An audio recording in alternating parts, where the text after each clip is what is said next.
chamo agora o segundo painel, Cybertechs, um novo olhar para as soluções e suas oportunidades nas grandes corporações. Para este painel, nós vamos contar com a moderação do Gustavo Araújo e com a participação, Gustavo, por favor, e com a participação do Leonardo Militelli, da Iblis, Aline de Paris, da Ivestu, e a Priscila Maier, da Esquiva. Muito bom. Por favor. Vamos lá, gente. Evento no Distrito, não podia não ter startup no palco, né? Então, temos aqui 3 startups que estão construindo produtos e tecnologias para a cibersegurança no Brasil. 3 founders, né? E eu queria, então, abrir aqui, fazendo uma pergunta para vocês, pedindo para vocês se apresentarem, mas vocês falarem também, né, qual é o propósito, qual foi o propósito que moveu vocês a empreender, né, e a fundar uma startup em cibersegurança. E não é jabá, mas eu quero que vocês contem o que vocês fazem, ou seja, quais são as tecnologias, quais são as soluções que vocês também criaram, né, por trás aí desse propósito. O que as startups de vocês fazem? Vamos lá, Aline, vamos começar aqui. Obrigada, Gustavo. Antes de mais nada, parabéns a vocês aqui do Distrito, junto com a Cisco, por esse movimento. Eu sou uma defensora de que o aculturamento, né, é o que vai fazer a diferença para o que nós estamos buscando enquanto cyber e, claro, no meu segmento, enquanto proteção e privacidade de dados. Bom, eu me chamo Aline Lúcia de Pares, eu estou CEO e sou founder da Privacy Tools. E eu posso dizer para vocês que a Privacy Tools nasceu na busca de novos desafios, a partir de um evento do Gartner que ditava tendências, ou que dita tendências, né? O Gartner é reconhecido por isso. E eu fui para Orlando um pouquinho antes da pandemia, e chegando lá, buscava então aí novidades para que a gente pudesse avaliar se o mercado brasileiro conseguiria absorver, né, o que, enfim, o mundo já estava absorvendo e contratando, enfim.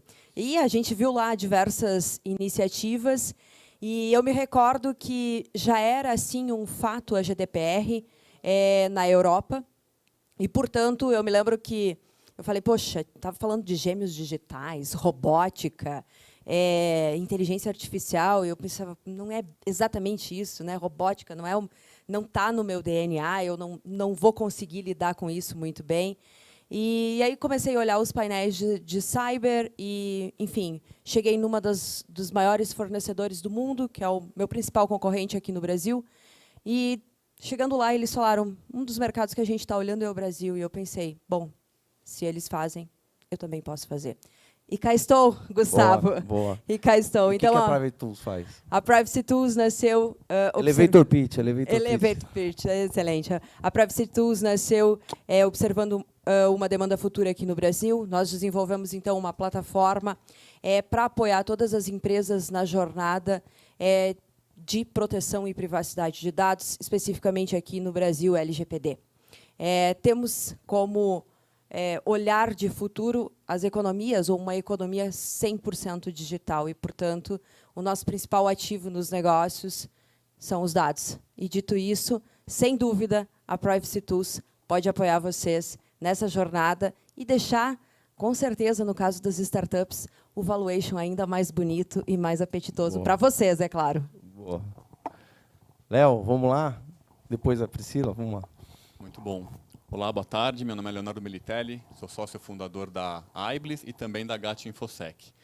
Atuo no mercado há 20 anos. Né? Há 20 anos eu sou um eterno insatisfeito e inquieto nesse mercado de cibersegurança.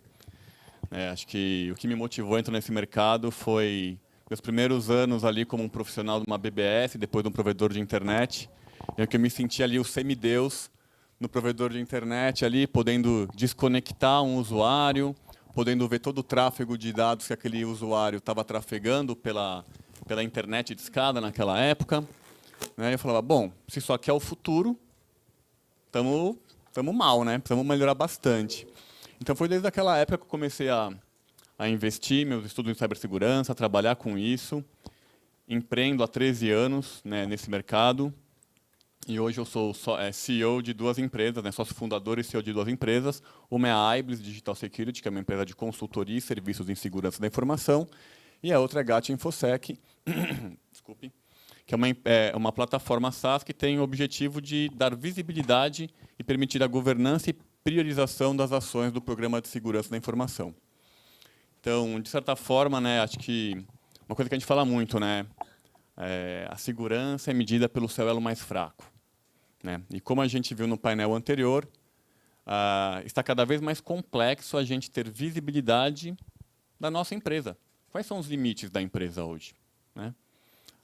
Acabou o perímetro da empresa, que se é aquela empresa, todo mundo ia trabalhar na empresa, todo mundo tinha o antivírus e o firewall para se preocupar. Né? Acabou essa barreira. Então, hoje, né, estamos aqui no Hub de Inovação, temos aqui, só de startups de cibersegurança, 230, mas facilmente milhares de outras startups, a quais atendem o mercado de segurança, o mercado de transformação digital como um todo. Né? Sem as startups, o mercado digital praticamente não existe. E não só no âmbito das startups, né, mas como que você garante a segurança desse ecossistema? Né? Como você garante que uma solução que você está contratando, está plugando na sua infraestrutura, no seu ambiente, como você garante que aquela empresa ou aquela solução não vai acarretar em mais riscos ao seu ambiente? Então, o que a gente tem feito e trabalhado muito, né, eu particularmente trabalho há bastante tempo, né, há mais de 6 anos, olhando essa questão da visibilidade, da priorização e da governança de segurança, é o que tem nos motivado aqui na GAT InfoSec a tornar aí o ecossistema empresarial cada vez mais seguro. Então, é um pouquinho disso aí que a gente vem fazendo. Legal, muito bom. Priscila. Bom, obrigada pelo convite. É uma honra estar aqui junto com vocês. Parabéns aí pelo movimento. Bom, meu nome é Priscila Meyer. Eu estou no mercado de TI e de segurança da informação há 20 anos. Sou formada em matemática, até porque na época não tinha muitas opções, né? Dentro da área de computação, né? A gente falava, né? Mas eu sempre, desde sempre, eu me encantei com tecnologia. E comecei a empreender há mais de 12 anos. E todas as empresas que eu fundei tiveram como propósito colocar as pessoas como protagonista na tecnologia. Hoje, na Esquive, a gente tem a missão de levar conhecimento para as pessoas, para que elas possam proteger as empresas, para que elas possam minimizar o risco hoje causado, né, pelas falhas humanas e poder fazer com que as pessoas elas também tenham esse conhecimento e possam se proteger no mundo digital, que a gente sabe que uma empresa ela é feita de pessoas, então não adianta a gente pensar a empresa como um CNPJ se a gente não olhar para as pessoas e tornar essas pessoas realmente a camada mais forte na proteção dos dados das empresas. Muito bom. Gente, a gente queria fazer esse painel aqui bem prático e trazer aqui alguns estudos de caso também, casos reais, tá? De empresas que foram, né, multadas pela LGPD, que tiveram ataques feitos, dados vazados, e trazer a visão, né, dos empreendedores também, desses estudos de caso, de como que a gente pode atuar também para se proteger. Tá? E eu queria começar, a gente viu no painel anterior, né, a questão da educação do próprio colaborador, ou seja, 80% dos ataques, né, vem ali por causa de uma ameaça, ou seja, um colaborador, né, sem ele ter a intenção, ele causa um dano para a empresa. E aí a minha pergunta para vocês, e aí já trazendo um estudo de caso, a gente teve um grande aplicativo de mobilidade, né, que sofreu vários ataques nos últimos 3 anos, um bem recente, né, e esse ataque ele aconteceu porque, basicamente, por um erro do funcionário, né, o hacker acessou o Slack da empresa e, através do Slack, ele conseguiu senhas e acessos aos sistemas, e através dessas senhas e acessos vazou dados, né, privados. Então, essa grande empresa de mobilidade sofreu, né, danos de imagem, dano de proteção de dados, enfim.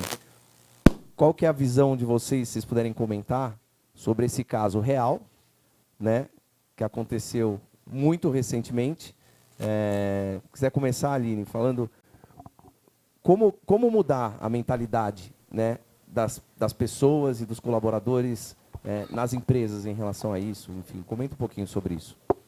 Fantástico. Eu sou uma defensora do tema e sem fazer o jabá comercial de maneira alguma, mas desde o princípio da privacy a gente já olhava para esse assunto com bons olhos e a gente criou um evento, inclusive a gente já teve algumas pessoas que estão aqui na plateia que participaram, o próprio Renato, a Psibum também já teve no palco, que é a privacidade acima de tudo. Então, a gente, do nosso lado, e eu especialmente, acredito demais que é através do entendimento de todos, porque, afinal de contas, a LGPD, né, ou a questão de segurança, trata os nossos dados. E, no final do dia, quando a gente fala de LGPD e dados, a gente está falando nada mais, nada menos do que duas palavras que eu gostaria de trazer, que é respeito e confiança.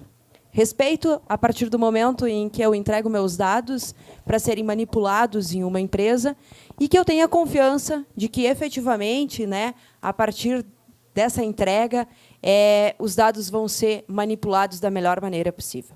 E, dito isso, olhando para a NPD, né, e a agenda, enfim, que a NPD traz,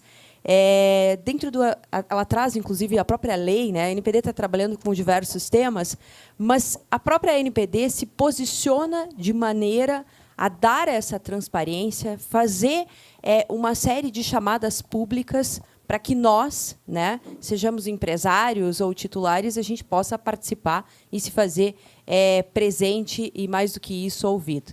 E, enquanto LGPD, temos o artigo 50, né, que reforça o quão importante é a gente trabalhar com esse conceito de aculturamento e treinamento dentro das empresas. Ou seja, que a gente possa, né, demonstrar e trazer isso para dentro das nossas rotinas, porque a gente sabe que desde o CEO ao que chamamos de chão de fábrica, que a gente poderia chamar aqui, todos, nesse caso, têm o mesmo papel, porque qualquer um pode gerar um grande incidente. E, de maneira muito, né, para não me alongar muito aqui, indo ao incidente, né, dessa grande empresa de mobilidade, eu trago aqui um ponto de atenção.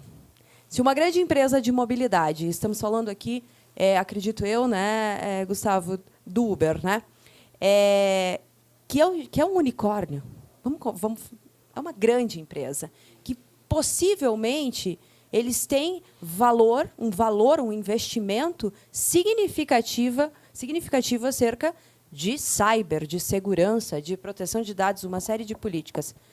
Sofreu um dano, e aí eu digo, o que nós podemos esperar? Então, a ideia não é aqui plantar o desespero, em hipótese alguma, não é esse o meu objetivo.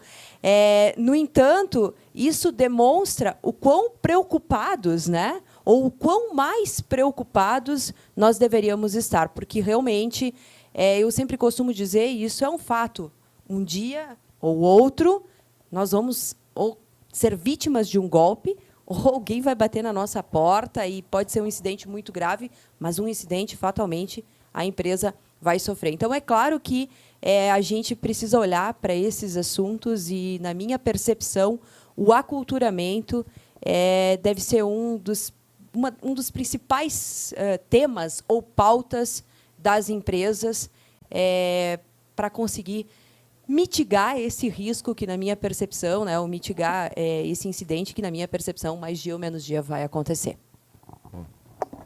Pô, muito bom, Aline. Perfeito. Bom, acho que, de forma geral, né, o que a gente pôde observar um pouco do incidente ali que aconteceu com essa empresa de mobilidade, que já falaram o nome? Que, assim... não, exato. Exatamente. Não, com certeza. É que, assim... acho que falei no começo, né, assim, a segurança é cada vez mais complexa. Como você implanta a segurança, o que você tem que colocar de controle, para ter visibilidade do todo, né? Então, o Anquises, no painel anterior, comentou, hoje em dia você tem que ter 5, 6, 8 ferramentas no seu endpoint para garantir a segurança do endpoint. Então, quando a gente pensa que uma empresa não é feita só de endpoints, né? Uma empresa é feita de servidores, cloud, microserviços, parceiros, APIs, um monte de tecnologias, servidores web de diferentes tipos e versões. Então, se para o endpoint a gente precisa de 7 soluções, a gente imagina, e para o resto, né? A gente facilmente acumula aí 30, 40 soluções de cibersegurança ou segurança da informação numa organização como um todo. E o que pôde ser visto no incidente ali com a Uber é que, de certa forma, a parte de fora, tecnologicamente, aparentava estar ok, mas o vetor que se usou foi o vetor humano, né? Um pouco do que a Pri trouxe aqui, um pouco do que a Aline comentou. Né? Utilizou-se o vetor humano, independente se é o mais fraco ou mais resistente, não é isso que está em discussão aqui, e sim a forma como foi feita. Então, eu acho que uma grande lição é isso, né? Às vezes o jardim da casa está bonito, mas dentro não, né? Acho que é um pouco do que a gente viu também com a Uber, porque uma vez que conseguiu um acesso ali ao ambiente, conseguiu se comprometer muitas informações dentro da organização. E foi o mesmo modo de operação que aconteceu, né, com a Rockstar Games também, que é a desenvolvedora do GTA 6, que também foi um desastre, né, um game que está aí há muito tempo, muitos bilhões de dólares foram investidos no game e agora está aí, né, na mão de cybercriminosos. Então, eu acho que, né, comentar assim, o que a gente pode fazer assim, né? Acho que olhando esse incidente, assim, dá para fazer coisa. Tem muita solução open source hoje em dia, tem muita solução freeware, freemiums que você pode usar, né, para fazer esse tipo de, para começar a ter visibilidade dos seus reais problemas da sua empresa, né? Então, eu acho que o ponto aqui é começar a olhar um pouquinho para isso, não só tem que olhar para tudo, né? Dentro de casa, fora de casa, para as pessoas, para as tecnologias, né? Mas é um esforço grande, mas tem que ser começado de alguma forma. Ou seja, ferramenta para você escanear o teu negócio e saber aonde estão os potenciais riscos, né? Perfeito, né? Assim, até também não é fazendo jabá, mas assim, a gente lançou um produto chamado Security Score, que é uma ferramenta que dá um rating cibernético da superfície da empresa. Então você coloca lá o seu domínio, né? E você vai ter essa fotografia de como está, quais são os ativos, né? Ativos em segurança da informação, ativo é tudo que possa conter alguma informação, tudo de valor para a empresa. Então, as pessoas são um ativo, os endereços IPs, endereços de e-mail, tudo isso são ativos no contexto da segurança da informação, segurança cibernética. Então, assim, muitas empresas, quando rodam esse tipo de ferramenta que dá essa visibilidade externa e não intrusiva, né, uma ferramenta superficial, ela fala, uou, vocês conseguem encontrar rapidamente tantos endereços de e-mail da minha empresa, tantos endereços IPs, tantas aplicações. Né? Então, se você me detecta um vazamento de dados, detecta um sistema que está lá, admin.empresa.com.br, e tem um vazamento de senhas, será que eu consigo usar essa senha que está vazada nesse sistema administrativo da organização? Né? Isso é um tipo de técnica de ataque muito conhecida e que as empresas ainda nem começaram a ver. Legal. Priscila. Bom, considerando o incidente da Uber, né, que foi dito claramente que foi causado por falha humana e, né, por um ataque de engenharia social, e até trazer aqui, não sei se vocês viram, o último relatório do Fórum Econômico Mundial, né, está trazendo o risco de cibersegurança, mostrando que 95% dos incidentes são causados de maneira direta ou indireta pelas pessoas, né? E a gente vê tanta informação vazada, né, tanta informação pessoal disponível na internet, que isso pode ser utilizado, né, por alguém, e é utilizado, a gente sabe disso, por alguém de maneira ilícita. O que acontece é que, por desconhecimento, né, as pessoas elas acabam virando vítimas, né, sem saber que isso pode acontecer, principalmente da quantidade de dados legítimos que estão aí, né, tão acessíveis para todo mundo. E acontece que por essa falta de conhecimento, ela não consegue ter um comportamento adequado, né, um comportamento que é esperado diante de uma ameaça. Então, eu acho que um grande fator que é importante, né, dentro das empresas é poder capacitar as pessoas para que elas consigam elevar a percepção de risco delas, né, porque a partir do momento que ela consegue identificar aquele risco, né, aumentar a percepção, ninguém quer fazer, né, todos os usuários especialistas em segurança estão longe disso, mas eles precisam, pelo menos, entender o que acontece para poder agir de maneira correta. Os usuários precisam saber, por exemplo, que se eles receberam um vídeo, por exemplo, do presidente pedindo para fazer uma transferência, isso pode ser fake. Né? Se eles receberam uma ligação, e agora é uma modalidade, né? Engraçado que tem uma modinha assim, entre os criminosos, parece que todo mundo vai explorando as técnicas, depois que não funciona mais, eles mudam. Né? Então, eles ligam para a vítima, se passando por um terceiro, né, um técnico, pedindo para eles instalarem algum tipo de software de atualização, né, que, na verdade, é um malware. Se o usuário, né, essas pessoas, e quando eu falo usuário, são pessoas, em geral, dentro da empresa, como vocês já falaram, né, todo mundo é usuário, se esses usuários não tiverem, pelo menos, o conhecimento que existe esse tipo de golpe, eles não vão realmente nem desconfiar, né, nem ter a possibilidade de desconfiar e poder agir de maneira correta para evitar, né, que aconteça algum tipo de incidente. Muito bom. Eu queria entrar um pouquinho agora em LGPD, né, o que vai acontecer a partir do mês que vem, ou o que se espera que vai acontecer a partir do mês que vem. E eu queria trazer um questionamento aqui, dentro também de um contexto de um caso real. Então, a gente teve uma startup, também super recente, chamada Daedalus, na França. Tá? Essa startup, assim como várias health techs que existem hoje no Brasil, né, similares a essa, tem acesso a dados de prontuário eletrônico, prescrição eletrônica de medicamento. Então, imagina que, hoje em dia, muitos de vocês já foram na farmácia com aquela prescrição eletrônica, né, com o QR Code, enfim, você não precisa mais só da receita física. Essa startup foi atacada, né, e lá na França ela foi condenada, mesmo sendo vítima. Né? Então, não foi um vazamento de dados de culpa da empresa, de culpa da startup, mas ela, mesmo assim, foi responsabilizada. Então, e aí a minha pergunta agora para vocês é, em outubro, a gente começa, provavelmente, né, não se sabe ainda ao certo, mas se espera, o mercado todo espera que se passe agora a multar. A LGPD, que até agora não multava, vai passar a multar. Eu, como uma startup, eu como uma corporação, se eu sou atacado, eu serei multado, ou seja, eu serei responsabilizado como a Daedalus foi na França, ou não, eu sou vítima. Qual que é a expectativa? O que vocês poderiam comentar em relação a isso? Porque entra um componente novo agora no mercado de cibersegurança, que é a multa. E isso pode gerar aí, né, incentivos também e mudança de comportamento no mercado. Qual que é a visão de vocês sobre isso? Bom, bacana. Falando um pouquinho mais sobre esse caso, Gustavo, nesse caso, a startup, além de ter sofrido esse incidente, né, junto com os hospitais e as clínicas, ela se colocava como cooperadora. E a gente já tem hoje aqui no Brasil, na LGPD, essa figura.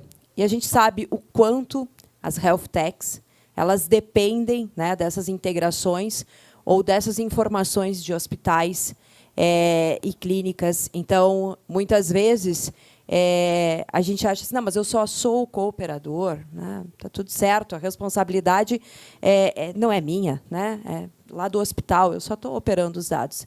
E, no final do dia, isso não é verdade, muito bem apontado aqui pelo Dr. Renato, o próprio DPO ele pode responder, né? E se houver um incidente e a gente conseguir evidências, né, de que esse incidente foi grave. Então, olhando para esse cenário, acho que a NPD vem com uma pauta bastante extensa, né, especialmente nos últimos meses, eu diria, porque vem trabalhando em temas como transferência de dados internacionais, vem trabalhando também no tema de micro e pequenas empresas, no que tange a adequação, e, claro, a dosimetria. E está todo mundo, né? Eu diria que o Rádio Corredor, né? O Rádio Corredor comenta, né? E aí a gente fala de mercado, que sim, em outubro iniciam as penalidades, enfim, as sanções efetivamente a partir dessa dosimetria. Então, obviamente, o mercado, mais do que nunca, né? Observando todos esses cenários que já estão claros, evidentes, de grandes empresas, de pequenas empresas, em todos os seus segmentos, né, já receberam, já tiveram incidentes, acho que é um momento, mais do que nunca, do que correr. Né? Então, olhar para esse assunto e, de novo, do C-level ao chão de fábrica, com soluções, né? E trabalhar com essa pauta com a devida seriedade, né, que cyber e, mais do que isso, dados, né, proteção e privacidade de dados requer nesse momento. Então, corram. Ou seja, aqui também, quem sofre o ataque vai ser multado. Vai ser, ou seja, pode ser responsabilizado, mesmo não havendo a intenção da empresa, né, mas se coopera. A LGPD no Brasil interpreta dessa mesma forma. No momento em que eu tenho o cooperador dos dados, sim, porque eu tenho, no caso, quem oficialmente recebe a informação é o hospital, mas para a minha health tech funcionar, eu opero esses dados. Então, eu sou um cooperador e, portanto, sim, eu posso ser responsabilizado. Recentemente, teve também um caso público, né, que foi o McDonald's, e foi o mesmo caso. Na verdade, foi o fornecedor que vazou as informações e ele foi responsabilizado também. Então, sim, objetivamente, respondendo mais do que nunca, sim, é o momento de olhar para esse assunto, em diferente porte da empresa, especialmente as empresas que dependem de outras organizações e que estão manipulando dados. Perfeito.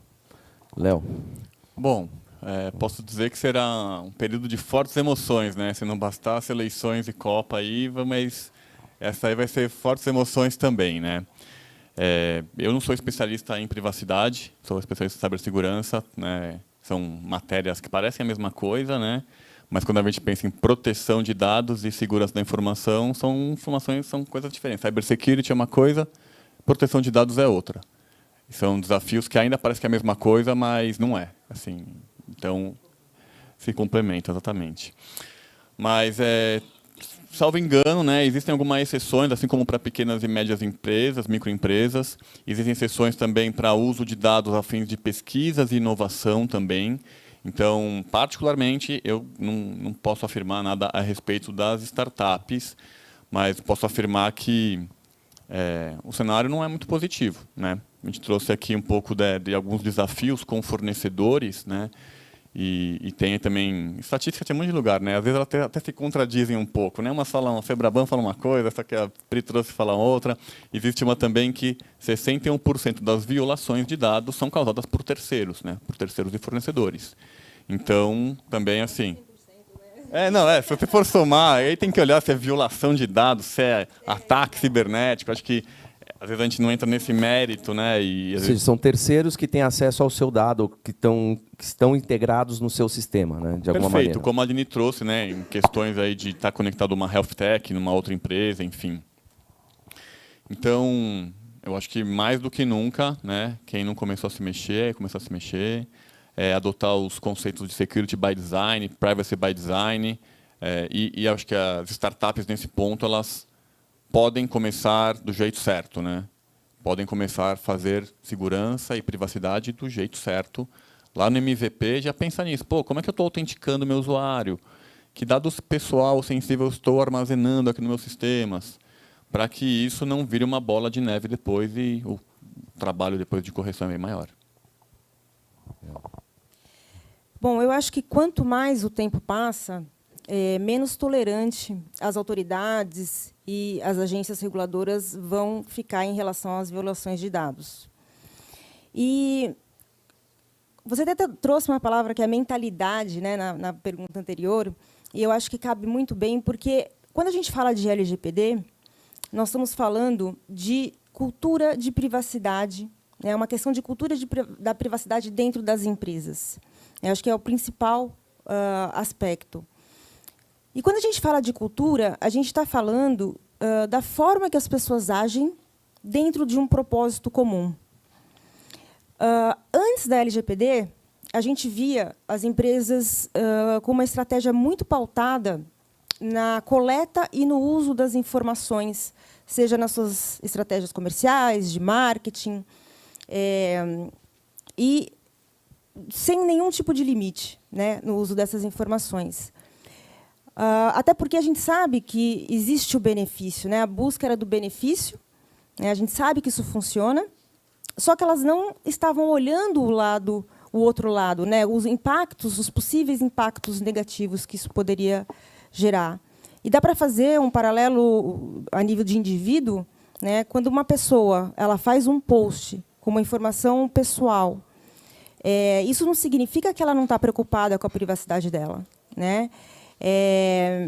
Muito pelo contrário, né? Se você perguntar para qualquer um, vai dizer que ela está preocupada assim com os dados pessoais, mas ela está buscando o benefício imediato, né? Seja uma recompensa, seja divulgação, seja busca de like, a gente sabe disso. E não está enxergando o outro lado, né? Que é o lado negativo, que é o lado do risco que está associado. Então, por isso que eu ressalto aqui a importância de aumentar essa percepção de risco das pessoas, para entender que trazer até uma consciência, né, para que as pessoas entendam que o benefício ele não é maior que o risco que ela se expõe. Muito bom. Já recebi ali a plaquinha, né, para a gente ir caminhando aqui para o final. Eu queria fazer uma última pergunta aqui para vocês. A gente falou muito do que está acontecendo agora, né, dos tipos de ataque que as empresas estão sofrendo agora, seja startup, seja corporação, phishing, enfim, né, falta de educação e conscientização dos funcionários. Mas eu queria agora só dar um passinho para o futuro, né, que está talvez logo ali. A gente tem empresas já como a Meta investindo 10 bi de dólar por ano, né, em metaverso. O metaverso começa, né, nesse momento, a ser mais piloto. Então, a gente está vivendo o que a gente viveu em inteligência artificial em 2018. Né, a gente que monitora a atividade de startups, em 2018, todo mundo fazia piloto de AI. Né? Hoje em dia, 2022, você tem AI em produção, de fato. Não só em corporações, mas em startups também. Né? Então, não tem uma fintech de crédito que não usa AI de maneira avançada, por exemplo, para modelar e dar crédito. E por aí vai. Então, AI, que em 2018 era piloto, hoje já é uma realidade muito forte. Né? O metaverso, hoje, a gente está começando a ver piloto. Né? Mas em 2, 3, 4 anos, esse negócio vai estar muito mais presente na nossa realidade. Então, dando esse passinho para o futuro, 2, 3, 4 anos para frente, o que vocês veem como impacto na privacidade, na segurança, enfim, essa questão do metaverso? E aí a gente fecha. Fantástico, Gustavo. É bacana trazer... eu acho que é um pouco de provocação, né, para o painel. Mas há pouco a gente falava que a questão de regulações, leis, acabam não acompanhando a tecnologia, né? E aqui a gente tem, de novo, esse descasamento, né? Eu vou usar esse termo.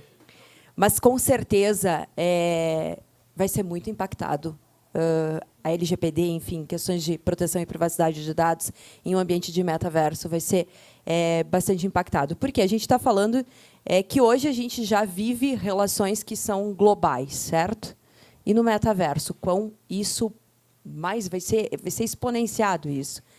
Portanto, olhando para esse ambiente, né, e as relações de consumo, e mais do que isso, essa relação que é globalizada, e observando que a gente ainda não tem uma clareza de como os dados serão coletados, e mais do que isso, de como eles serão utilizados, eu acho que sim, fica aqui uma série de desafios, né? E que a gente começa a olhar. Porque estamos falando aqui, há pouco falávamos da dificuldade que é administrar 30 sistemas na máquina local e dar essa cobertura e esse atendimento. Ok, vamos para o metaverso, e como é que a gente vai fazer isso? E mais do que isso, como é que a gente vai tratar, né? LGPD trata a questão dos menores. Mas e os nossos filhos? Quantos aqui já têm filhos? Vão estar no metaverso. E como é que eles serão impactados a partir dos padrões de consumo que eles terão no metaverso? Porque, bom, se hoje a gente já é vigiado ou a gente recebe uma série de impulsos a partir dos nossos padrões, o que a gente vai esperar no metaverso? Porque daí é o nosso avatar. Eu posso sair agora, vamos lá para a Quinta Avenida, se eu decidir parar na frente da Tiffany, ok, vou escolher boas marcas, né? Com licença, senhores e senhoras, né? Vamos escolher boas marcas. Eu decidi parar em frente à Tiffany, eu vou ser completamente monitorada. Enfim, o ambiente consegue perceber tudo isso. Vai perceber, inclusive, o que eu estou olhando a partir dessa marca. Hoje, talvez não, porque eu posso passar na frente da Quinta Avenida sem meu celular, eu posso chegar na loja e, de alguma maneira, eu estou pseudo-anonimizada, né? Porque a gente sabe que, eventualmente, levando aí os nossos devices, algumas coisas também, se eu me conectar à rede, né? Enfim, tem alguns outros impulsos que nos remetem a essa questão de consumo. Então, acho que a preocupação aqui é mais do que isso, né? Como serão coletados, como serão usados ou manipulados esses dados e como a gente vai controlar, eu vou chamar aqui, né, essa brincadeira toda, que me parece divertida. A gente exponencializa a questão, né? Bem-vindos. Boa. Bem-vindos aos próximos desafios. Bom, acho que... Dá para escanear o metaverso, Léo? E ver onde... E ver onde estão as vulnerabilidades? Ou o avatar? Olha, eu posso me auto-escanear uma vez por mês para ver se eu tenho vulnerabilidade? Acho que, de forma geral, assim, uma coisa que... Até falando um pouquinho de AI, né? Quando a gente vê que, hoje em dia, a gente já tem ataques cibernéticos feitos utilizando AI, né? Então, até no âmbito de pessoas, tivemos aí um deep phishing, né? Que é o uso da inteligência artificial para clonar a voz e mandar uma mensagem de áudio, né? Dando uma ordem, passando pelo CEO, né? Se passando pelo CEO, falando, ó, deposita tanto dinheiro naquela conta. Isso aconteceu no Reino Unido recentemente. E você tem dúvida que já está virando moda em um monte de lugar? Com certeza não. Então, eu não vou ser... Ou seja, nós vamos ter golpe do Pix daqui a pouco aqui com a voz da pessoa, não só a foto no WhatsApp e o nome. Com certeza. Vai ter aquela voz ainda um pouco metalizada, vai ter algum desafio, né? Mas a gente sabe que isso vai se tornar realidade. Então, assim... Popularizando, né? Está ficando acessível. Exatamente, né? E a gente sabe que, como a gente também ouviu no outro painel, assim, os atacantes, eles trocam informação, eles se reúnem, e a gente fica aqui, não, deixa eu ficar aqui, estou com um problema, sofri um incidente, vou ficar quietinho na minha, né? E os caras estão lá na frente. Então, eu não vou ser mãe de Ná aqui para falar do metaverso. Eu quero deixar até esse recado, né, para as novas gerações, né, para a gente incentivar quem está chegando novo, que já está muito mais conectado com isso, para que a gente incentive essa nova geração a pesquisar e a entender isso, porque é um outro olhar, são outras criatividades, né, sobre esses problemas novos, né? Então, pô, Léo, você está antiquado? Não, eu tenho 20 anos de carreira, né? Tenho 42 e eu sei que tem muito desafio pela frente. Como a gente sabe, as empresas não estão nem fazendo nem o arroz e feijão ainda em segurança da informação. Então, assim, na segurança do metaverso, eu ainda espero aí alguns anos aí para a gente realmente pensar nisso e no impacto disso. E, com certeza, aqui vai ser um ótimo lugar para ter startups que possam pensar nesse tipo de desafio. Boa. E aí, Pri?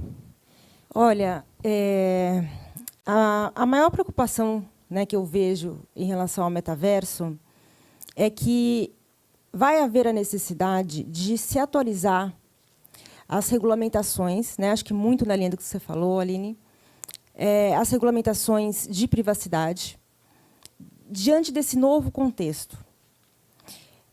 Acho que, da mesma forma que aconteceu com as mídias sociais, eu prevejo que vai demorar um longo período para que as leis consigam atingir esses problemas.